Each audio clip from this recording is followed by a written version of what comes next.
للتفاصيل أو عن آخر التطورات الميدانية في درعا وريفها معنا عبر سكايب أبو أحمد الحوراني مراسل شبكة إعلامي حوران المستقلين. أهلا بك أبو أحمد. السلام عليكم. وعليكم السلام ورحمة الله. أبو أحمد، بداية حدثنا عن التطورات الميدانية إن كان في بلدة عتمان أو عند معبر نصيب الحدودي.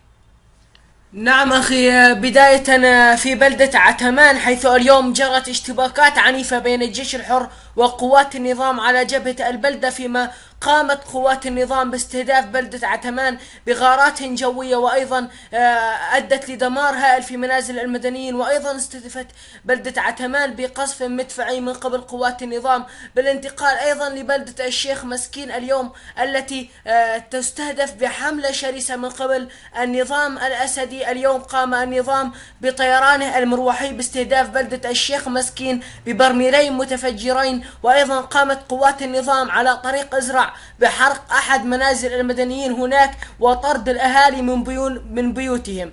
أيضا ما تزال تجري الاشتباكات تجري في بلدة الشيخ على أطراف بلدة الشيخ مسكين في محاولات لقوات النظام اقتحام هذه البلدة، لكن الجيش الحر يستمر في الصد هذا الهجوم، ويقوم بتكبيد قوات النظام خسائر فادحة. أيضا اليوم قامت قوات النظام. نعم نعم. نعم.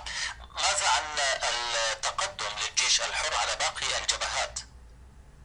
نعم أخي، حاليا الجبهتين الوحيدتين المشتعلات هن بلدة عتمان وبلدة الشيخ مسكين، وأيضا في بلدة نصيب الجيش الحر أعلن حتى الآن، فقط أعلن في بيان للواء أسود السنة والفصائل الأخرى باستكمال معركة تحرير جمرك نصيب والحواجز ونقاط النظام المتواجدة على الطريق الحربي هناك.